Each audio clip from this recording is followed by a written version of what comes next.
जीते जी तो स्वर्ग में जीना नहीं जानते हैं, मरने के बाद क्या लिखा जाता है? स्वर्गीय।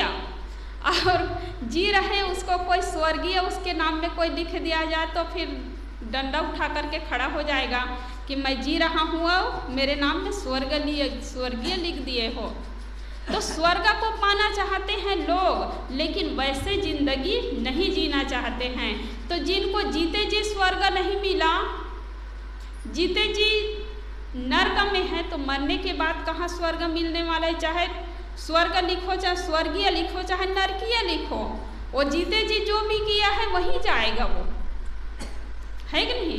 अब आदमी जी रहे हैं, जीते जी लोगों को कहा सत्संग के लिए कुछ भी के लिए नहीं, हमारे पास टाइम ही नहीं, केवल बाहरी चीज़ों में ही, बाहरी चीज़ की ज़रूरत है लेकिन भीतर वाली चीज़ के लिए भी ज़रूरत है ना?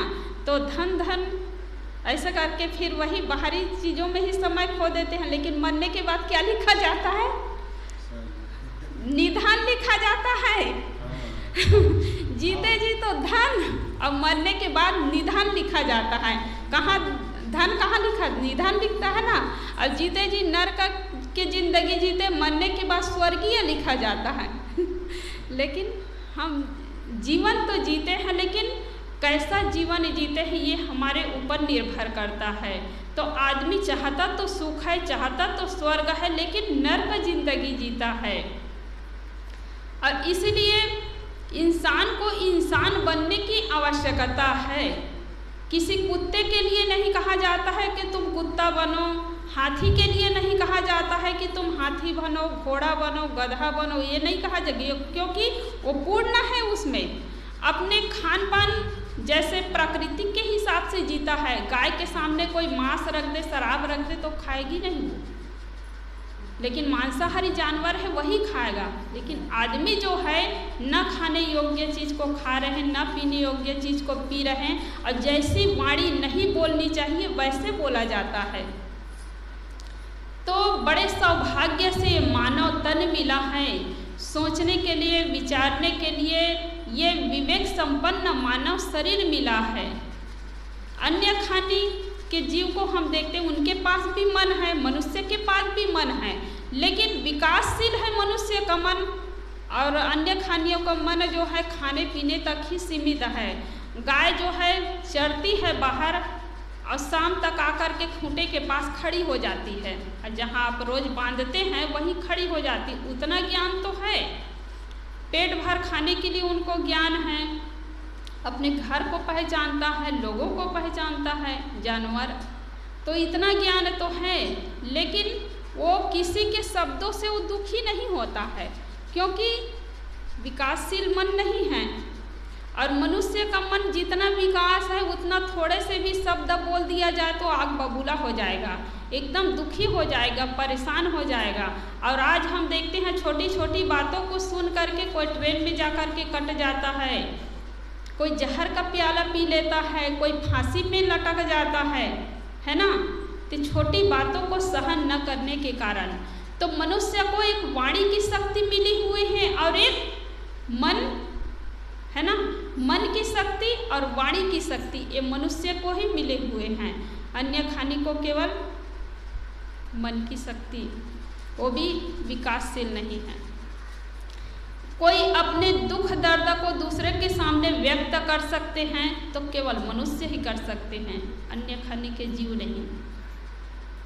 तो बढ़िया सुंदर ये मानव तन मिला है, सौभाग्य से हमें सत्संग मिला है, संत गुरुजन मिले हैं। तो आज सदगुरु कबीर साहब के जो ज्ञान है, जो विचार है, उसको हम याद करने के लिए उपस्थित हुए हैं। और आज सदगुरु कबीर साहब को कौन नहीं जानता है। छोटे छोटे बच्चे हैं, अभी मास्टर के घर में छोटा सा वो बच्चा है वो भी जानता है, क्योंकि घर घर में सदगुरु कबीर साहब के फोटो लगा हुआ है, अपने इष्ट के फोटो। और फोटो लगा हुआ है तो बच्चा पूछते हैं ये कौन है, राम भगवान है, कृष्ण भगवान है, सदगुरु कबीर साहब है, आप उनके विषय में बताएंगे। तो जरूरी नहीं कि बच्चा स्कूल चला गया हो वही सदगुरु कबीर साहब के बारे में या राम भगवान कृष्ण भगवान के बारे में जानते हैं, क्योंकि घर का जैसे माहौल होता है छोटा बच्चा भी सीख जाता है। जिस घर में महान को नहीं माना जाता है। जिस घर में गलत खान पान है, राक्षस का फोटो लगा हुआ है, तो घर में महान पुरुषों को क्या जानेगा। बड़ा हो जाएगा बच्चा फिर भी वो नहीं जान सकता है। तो आज हम सब बड़े सौभाग्यशाली हैं कि हम लोगों को ऐसे माता पिता मिले, ऐसा एक संस्कार मिला, गुरुजन मिले, जिसके माध्यम से महान पुरुषों को हम जानते हैं, सदगुरु कबीर साहब को जानते हैं। आज कोई ऐसा विश्वविद्यालय नहीं है, कॉलेज नहीं है, स्कूल नहीं है जहाँ पर सदगुरु कबीर साहब के साखी दोहा को न पढ़ाया जाता हो। साखी दोहा को पढ़ाया जाता है। हम लोग छोटे छोटे थे तभी से जानते हैं, और छोटे छोटे कई बच्चे तो स्कूल नहीं गए हैं तब भी साखी दोहा को रट लिए हैं, क्योंकि माता पिता जुड़े हैं सत्संग में, घर का माहौल ऐसे हैं। तो हम सब बड़े सौभाग्यशाली हैं। और सदगुरु कबीर साहब का नाम ही महान है। कबीर का अर्थ होता है महान। तो सदगुरु कबीर साहब का जैसा नाम महान था, वैसे उनका ज्ञान महान, उनका आचरण महान, सब कुछ उनका महान रहा। सदगुरु कबीर साहब सब पद के राही थे। चाहे कितनी भी प्रतिकूलता आ जाए, कितने भी लोभ लालच दिखा दे, सदगुरु कबीर साहब डिगने वाले नहीं थे, सत्पथ पर ही चलते थे, क्योंकि उसको शरीर के लिए कुछ भी मोह नहीं था। मरने की कभी चिंता नहीं रही। कब मरी हो कब पाई हो पूरन परिमानंद, जही मरने से जग डरे मेरो मन आनंद, कब मरी हो कब पाई हो पूरन परमानंद, है ना। तो जो मौत को याद करते हैं वो कभी गलत रास्ता पर नहीं जा सकते हैं। आज हम देखते हैं कि लोग भगवान की पूजा तो करते हैं, तो भगवान की पूजा करने वाला भी गलत करता है। दुकान में अपने भगवान के फोटो लगाते हैं, इष्ट लगाते हैं, और जब सामान तौलते हैं तब गलत तरीके से सामान तौला जाता है। लेकिन जिन्होंने मौत को याद किया वो कभी गलत नहीं कर सकता है। तो भले भगवान को याद करें चाहे न करें, भगवान की पूजा करें चाहे न करें, लेकिन मृत्यु को याद करें, अंत समय को याद करें, तो हम गलत रास्ता से बच सकते हैं, पाप कर्म से बच सकते हैं, नरक से हम बच सकते हैं, बंधन से हम मुक्त हो सकते हैं। तो मोक्ष का द्वार इसी मानव शरीर है, और नरक का भी द्वार इसी मानव शरीर में है। तो हम कौन से द्वार में जाना चाहते हैं, मोक्ष के द्वार में या नरक के द्वार में, ये अपने ऊपर निर्भर करता है।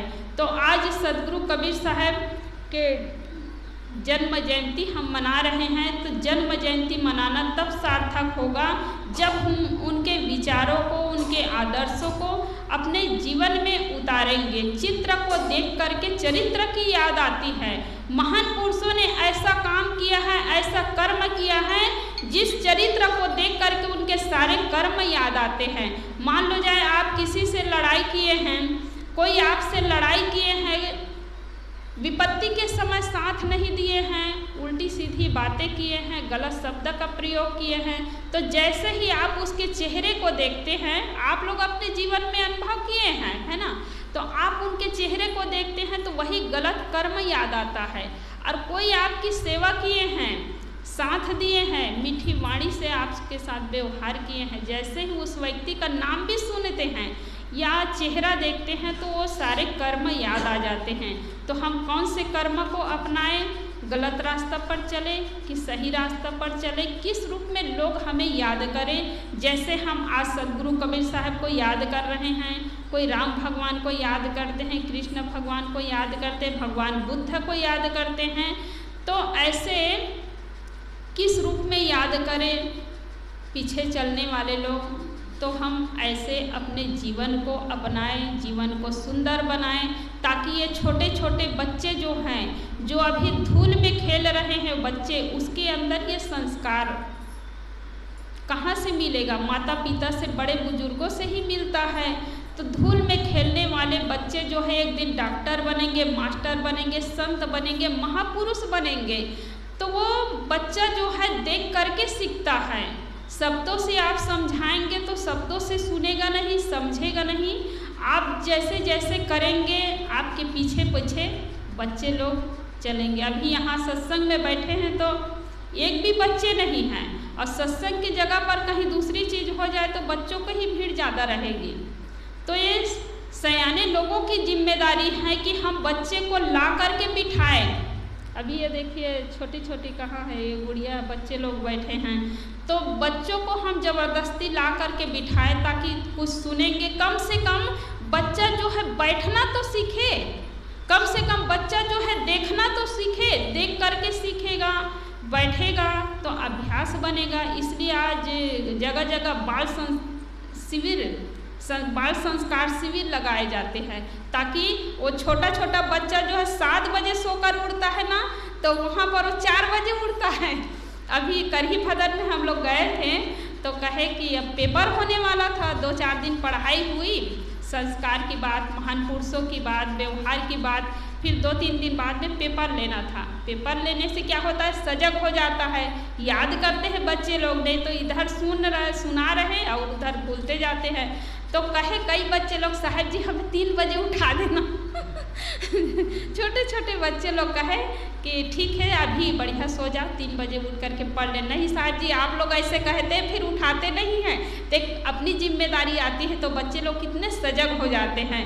इसलिए बच्चा जो है घर में स्कूल से भी आता है, खेल कूद करके भी आता है, तो जो 2-4 प्रश्न बिल्कुल पूछना चाहिए। आज तुमने किसी का सहयोग किया है या किसी के साथ लड़ाई किए हो, झगड़ा किए हो, या मिल बांट करके खाए हो, किसी के सामान को छीन लिए हो, किसी के सामान को चुराए हो, ये सब उनके दिमाग में बचपन से ही ये डाल दो ना तो जीवन भर के लिए होता है। बचपन का संस्कार जो है अमिट होता है।